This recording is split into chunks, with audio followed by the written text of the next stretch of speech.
Hello viewers, welcome back to our channel. আশা কৰো আপোনালোক সবাই ভালে আছে। তো আজিৰ ভিডিঅ'ত আমি আপোনালোকৰ কমেন্টৰ বা যিবিলাক প্ৰশ্ন আপোনালোকে কমেন্ট বক্সত কৈছে তাৰ এনসাৰ দিবলৈ আহিছো। সো এই কমেন্ট কেইটা বা প্ৰশ্ন কেইটা কি হয় আপোনালোকে স্ক্ৰিনত চাব, তেতিয়া আপোনালোকে বুজিবলৈ সক্ষম হ'ব। সো বলক আমি ভিডিঅ'টো ষ্টাৰ্ট কৰো।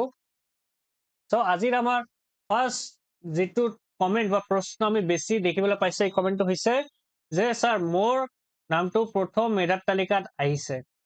সো এই ক্ষেত্ৰত মোৰ নামটো চূড়ান্ত মেধাৰ তালিকা বা ফাইনাল মেৰিট লিষ্টত থাকিব নাই, এটোলৈ বহুতে চিন্তিত হৈ আছে। সো এইটোৰ এনসাৰ আমি আজিৰ ভিডিঅ'ত দিম। 2 নম্বৰ চূড়ান্ত মেধাৰ তালিকা বা দ্বিতীয় মেধাৰ তালিকা আহিব বা কেতিয়া আহিব এইটো আমি আলোচনা কৰিম। বহুতে চিন্তিত হৈছে যে চূড়ান্ত মেধাৰ তালিকা ডাইৰেক্ট আহিব নে দ্বিতীয় মেধাৰ তালিকা আহিব, এইটো কেতিয়া আহিব, এইটো এইবিলাক লৈ হিয়তৰ এটা কনফিউজনৰ ক্ৰিয়েট হৈছে, এইটো আমি আলোচনা কৰিম আজিৰ ভিডিঅ'ত। 3 নম্বৰ নতুন প্ৰাৰ্থীসকলৰ নাম লিপিবদ্ধ হ'ব নে নাই। তো বহুতে যেহেতু বহুতৰ নাম প্ৰভিজনাল মেৰিট লিষ্টত এড হৈছে প্ৰথম, কিন্তু বহুতৰ এনেকুৱা আছে যে পইণ্টৰ কাৰণে ৰখি গৈছে। সো এই ক্যান্ডিডেট বিলাক কমেন্ট কৰি আছে যে মোৰ নামটো বা ফাইনাল লিষ্ট বা যেটো দ্বিতীয় মেধাৰ তালিকা যদি প্ৰকাশ কৰে হেতুত এড হোৱাৰ সম্ভাৱনা আছে নে নাই, এই ক্ষেত্ৰত আমি আলোচনা কৰিম। তো আজিৰ আমাৰ ফাৰ্ষ্ট টপিকটো হৈছে যে প্ৰথম মেধাৰ তালিকাত নাম থকা প্ৰাৰ্থীসকলৰ নাম চূড়ান্ত মেধাৰ তালিকাত থাকিব নে নাই। তো ইয়াৰ এনসাৰটো ইয়েস। আপোনালোকে ক'ব পাৰে কেনেকৈ কৈ আছে, সো এইটো মই বুজাই দিবলৈ চেষ্টা কৰিম। ভাবা যেটো ভেৰিফিকেশন হৈ গল তাত ক্যান্ডিডেটৰ সংখ্যা বহুত একদম কমকে মাতিছে, যেনেকে 4599, ঠিক আছে, মানে 99 ক্যান্ডিডেটক অনলি বেছিকে মাতিছে।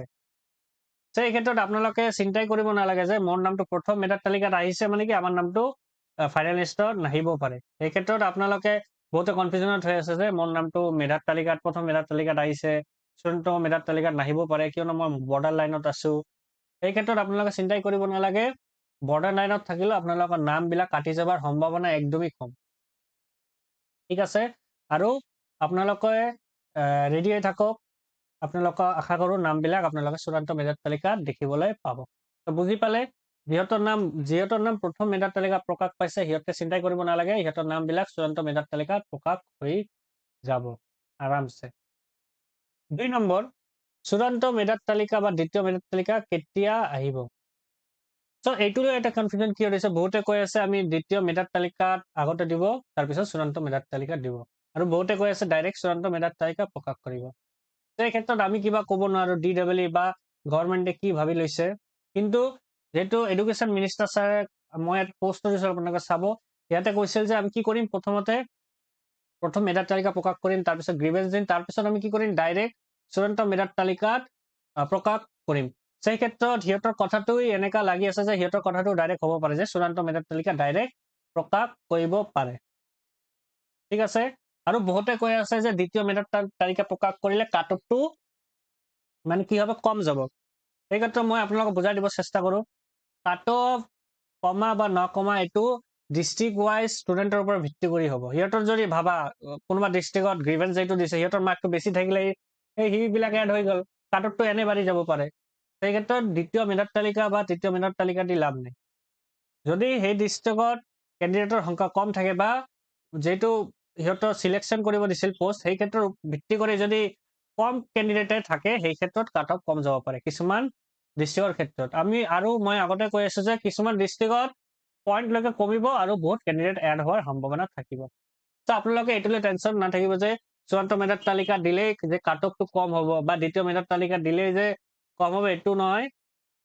আপোনালোকে যিটোই তালিকা প্ৰকাশ কৰে ক্ষেত্ৰত যদি ক্যান্ডিডেটৰ সংখ্যা কম থাকে এই ক্ষেত্ৰত কাট অফটো কম যাব, কিন্তু যদি বেছি মাৰ্ক থকা ক্যান্ডিডেট এড হৈ যায় তেতিয়া কিন্তু এই ক্ষেত্ৰত পিছে কাট অফটো বাঢ়ি যাৱাৰ সম্ভাৱনা থাকে, যেনেকে আমি 5550টা পোষ্টৰ ক্ষেত্ৰত দেখিছো, ঠিক আছে।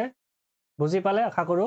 আৰু এইটো কেতিয়া দিয়াৰ সম্ভাৱনা আছে, যদি মই ভাবি আছো আজিৰ ভিতৰত চূড়ান্ত মেধাৰ তালিকা বা দ্বিতীয় মেধাৰ তালিকা প্ৰকাশ কৰাৰ পূৰ্ণ সম্ভাৱনা আছে, কিয়নো কালি কেবিনেট এটা মানে অহাকালি কেবিনেট এটা কিবা মিটিং আছে। সো আমি আগতেও দেখিছো যে কেবিনেট মিটিং হোৱাৰ পিছতে আমাৰ কি হয় কিছুমান ভাল এটা আপডেট আহে বা গভৰ্ণমেণ্টে কি কৰে আমাৰ ৰিক্ৰুটমেন্ট বিলাক দিয়ে। সেই ক্ষেত্ৰত মই ভাবি আছো যে চূড়ান্ত মেধাৰ তালিকা আজিৰ ক্ষেত্ৰত আজি প্ৰকাশ হোৱাৰ পূৰ্ণ সম্ভাৱনা আছে। আৰু কালি কেবিনেট মিটিং হৈ যাৱাৰ পিছতে আপোনালোকৰ ডেটটো ফিক্স কৰিব আৰু আপোনালোকৰ এপইন্টমেন্টটো দিবলৈ চেষ্টা কৰিব ঠিক আছে বুজি পালে তো আপোনালোকে আজিলৈকে ৱেইট কৰক আশা কৰো DWৰ পৰা কিবা এটা ভাল খবৰ আহিব পাৰে আপোনালোকৰ কাৰণে ঠিক আছে 2 নম্বৰ পইণ্টটো বুজি পালে 3 নম্বৰ পইণ্টটো নতুন প্ৰাৰ্থীসকলৰ নাম লিপিবদ্ধ হ'বনে সো ইয়াৰ ক্ষেত্ৰত আমি ক'ব পাৰো যে কিছুমান ডিস্ট্ৰিক্টত এড হোৱাৰ পূৰ্ণ সম্ভাৱনা আছে ঠিক আছে যদি এই ডিস্ট্ৰিক্টত কিছুমান পইণ্টৰ কাট অফ কমি যায় সেই ক্ষেত্ৰত বহুতৰ ক্যান্ডিডেট এড হোৱাৰ সম্ভাৱনা থাকিব পাৰে মই কিছুমান মানে ডিস্ট্ৰিক্টৰ কথাই কৈছো আপোনালোকে ভাবিব ল'ব নোৱাৰে যে সব ডিস্ট্ৰিক্টতে কমিব এনেকা নহয় কিছুমান ডিস্ট্ৰিক্টত কমিব সেই ক্ষেত্ৰত বহুতৰ নাম এড হোৱাৰ সম্ভাৱনা থাকিব ঠিক আছে সো এপ্ৰক্স আপোনালোকে ধৰি ল'ব পাৰে 2000 বা 2000 কৈ আছো 200 বা 300 ক্যান্ডিডেট এড হোৱাৰ সম্ভাৱনা আছে যেহেতু বহুতে এতিয়া উইথড্ৰ কৰি লৈছে উইথড্ৰ কৰাৰ ফলত পোষ্ট বিলাক খালি হৈছে সো আশা কৰো DW এইটোৰ ক্ষেত্ৰতো কিবা কাম কৰিছে দুদিন ধৰি সেই ক্ষেত্ৰত বহুত ক্যান্ডিডেট এড হোৱাৰ পূৰ্ণ সম্ভাৱনা আছে তো আপোনালোকে আজিলৈকে ৱেইট কৰক আজিৰ ভিতৰত আপোনালোকে কিবা এটা ভাল খবৰ পোৱাৰ পূৰ্ণ সম্ভাৱনা আছে ঠিক আছে আশা কৰো আপোনালোকে তিনিটা যি পইণ্ট লৈছো আপোনালোকৰ কমেন্টৰ ভিত্তিত আপোনালোকে গোটেইবিলাক বস্তু বুজিবলৈ সক্ষম হৈছে লাষ্ট লৈকে আপোনালোকে যদি মোৰ ভিডিঅটো ভাল লাগে আপোনালোকে মোৰ চেনেলটো লাইক কৰিব শ্বেয়াৰ কৰিব আৰু সাবস্ক্ৰাইব কৰিব থ্যাংক ইউ